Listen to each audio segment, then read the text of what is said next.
Okay, so we're on day 8 of the Blitz. Yesterday was pretty rough, I'm not gonna lie. Day 8 was definitely the day I was starting to feel it. I don't know if it's just because I'm starting to become mentally fatigued or just because we haven't had a single day off. I really don't know what it was. But yesterday, dude, I'm not gonna lie to you, I did not have it in me. I'm not even gonna sit here and like try to sugarcoat it. I usually every day knock about 100 doors. Yesterday I only knocked like 65. I was really in my head yesterday because in the beginning I knocked on, like, I'm not exaggerating, I knocked on 30 doors, talked to one guy. As soon as the guy opens the door, he's like, "I'm so sick of you guys coming to my house." He was frustrated, but it's not like he was like yelling, but it was just like that high level of what's it called? The high level of rejection. Even though when you're telling yourself, I'm like, I just gotta keep on going, because as soon as I get that one homer, as soon as I get that good look, then I'm gonna get a deal. And then, as soon as I got that good look, it slammed the door in my face. It's like, I'm so sick of you guys. I've heard it all. I've heard smart grid project. I've heard net metering. I've heard redirection program. I've heard it all. He just closed the door. I literally laughed about it at the time. But then after that, same thing happened. I'm knocking more doors, talking to renters. I talked to 15 renters and 3 homeowners. Of the 3, one of them was like, "No soliciting." Closed the door on my face. Other lady was the first good look I got all day, but it's just bad timing. And she's like, "Yeah, I'm not really interested." And I tried getting on the objection. I was like, "Of course you're not interested. If you're interested, you would already have panels on your roof." That's exactly why I'm here, to just build you guys up a report so you could see if this is something you're going to be interested in or not. And then she hit me with the same objection again. So at that point, I really wasn't sure what to say. I'm like, "Well, usually you get over the objection," but she gave the same thing twice. Or I could have said, okay. Then what I should have did, now that I think about it, is after overcoming the objection and the fact that didn't work, I should have said, "Why are you not interested?" And then from there, she'd be like, either if she would have just said, "I'm not interested" again, I would have left. Or if she would have gave me something like, "Oh, I just don't want panels on my roof," I'd be like, "Okay." I'm like, "Well, what about your roof? Like, are you worried about your roof getting damaged?" And then from there, I would uncover the real objection. Because she said that she was working, I think that was just a smoke screen. Because if she was really that busy, she would have never came to the door in the first place. You know what I mean?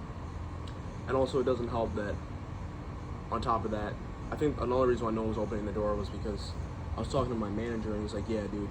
He's like, "I ripped this hood a year ago." He's like, "Dude, not exaggerating, 4,000 people have probably been here in the past year." I'm like, "Holy moly." And I'm not even exaggerating. I was on the door, I knocked on the door, a renter ended up opening it. Coincidentally, he does door-to-door, but he sells like satellites, so like cellular reception. And he was like, "Yeah, dude." He's like, "Literally 2 days before you were here, there's some pest control guys blitzing in the area." So what that means is they had like, for example, that means they had like a lot of dudes in that hood for at least 10 days. Just to put in that perspective. So yeah, it makes sense they really weren't opening the door, because they've been getting ripped all this week. That just means ripped just means they've been knocking it. But, overall yesterday, I'm not gonna lie, I kind of crumbled, like mentally. As soon as it hit, like, I remember I was knocking from like 2 to 5, and I was just getting so in my head because no one was opening the door. Then, like, I'm not even gonna lie to you, like I stopped knocking for like 30 minutes. I was like, I gotta get back in there. I ended up calling up one of the guys that trained me. I'm like, "Yo, dude," I'm like, "I need your help, man." And he's like, "Here, dude, I'll tell you what I do." I'm like, "Dude, I've been trying it." I'm like, "I love myself, I love my life, I love my job. I've been telling myself this all day, bro. But I'm like, I just can't fucking do it right now." And then he's like, "Dude, honestly, this job has a really high return rate." He said, "But you're one of the few people I think that's actually gonna succeed in this." He's like, "Dude, you've already got a taste of it, man." He's like, "You just gotta stick it out." He's like, "Dude, just stick it out for 90 days. And then if you don't like it after 9 days, then stop doing it. You got to give it at least 90 days, because by then, that gives you enough time to get all the kinks out. Then you can really start to see the fruits of your labor. Because if you just quit now, you just really wasted your time, and you really got no results." I was like, "Yeah, dude." He's like, "What I do?" He's like, "You got to find what works for you." He's like, "For me, it's like, there's that one song I listen to every day before I get on the doors, and that hypes me up." He said, or like when I'm down in the dumps, I'll take like 5 to 15 minutes to reset. I'll like watch motivational stuff for like 15 minutes, get myself in a trance, or like I'll do deep breathing. He's like, "Dude, you just gotta find what works for you." So then after that, I got off the phone with him, sat on the curb, and I did like some Wim Hof breathing. I only did one round. After that, I felt great. I was really happy, smiling, and then, I was just hitting doors, and I was just trying to protect my energy. So I was moving. So yeah. And also another thing I learned is, as soon as you see someone, you can't hesitate. You have to talk to them right then and there. Because one of the things I have a really bad habit of is I'll walk past people and I won't talk to them as soon as I see them. But the problem is, as soon as you see them, they then and they start to see you over and over again. They're like, oh, this guy must be, he must be soliciting. So then people are less likely to open the door when they see you, because you knock on the door and they look at the peephole, and they're less likely to open it. So what I learned is, as soon as you see people, rather if you just pitching someone or not, you gotta immediately take advantage of that chance. Because even if you see them outside again and you walk past them, they're gonna know that while you're there, they'll be like, oh, this guy's trying to sell something. It doesn't matter if they need it or not. People have this idea in their head that, trying to be sold is the worst thing in the world. When the reality is, this world will never function without salespeople. Because at the end of the day, salespeople are some of the most hated people on earth.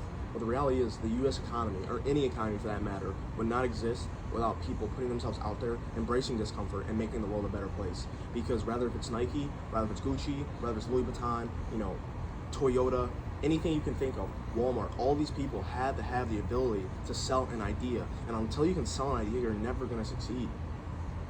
And just think about all the things that we love. People love their TVs. People love their cars. They don't want to be bothered by salespeople. But guess what? They would have none of those things unless we existed. So you know what I say? Who gives a damn? The thing I just have to keep reminding myself, even on the hard days, is there's more good people than there are bad people. Because if there were more bad people, society would not exist. So in the days where I don't feel like going, I just have to remember that. And now I think about it, I have this thing on my phone, on my Google Notes. It's called Keep, on my iPhone's called, on my notes, it's called Keep Going. So in the days where I feel like things are getting hard, it's actually why I think I didn't make it through yesterday, because I didn't open it up. That notepad has got me through so many days, dude. I would open my phone. It's just tons and tons of testimonials about yours truly. They're just Instagram comments, YouTube comments, things people have said to me in person. Anytime anyone says anything to me that makes me feel good, I write it down. And then on the days I feel like quitting, I open that up and I'm like, these are all the people that care about me. I have hundreds upon hundreds of testimonials. And whenever I feel like I'm doing something not right, or I'm thinking about quitting, I open that up and then I remember why I'm here.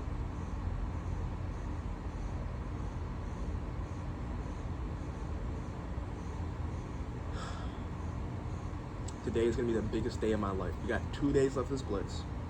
I'm going to give it my all. I usually hit 100 doors. I want to do something else. I want to hit like 150. I'm like, if I'm out here for 7 hours, I should be hitting 20 doors an hour. That means I should be getting, at least 140 by the end of the day. I know you can hit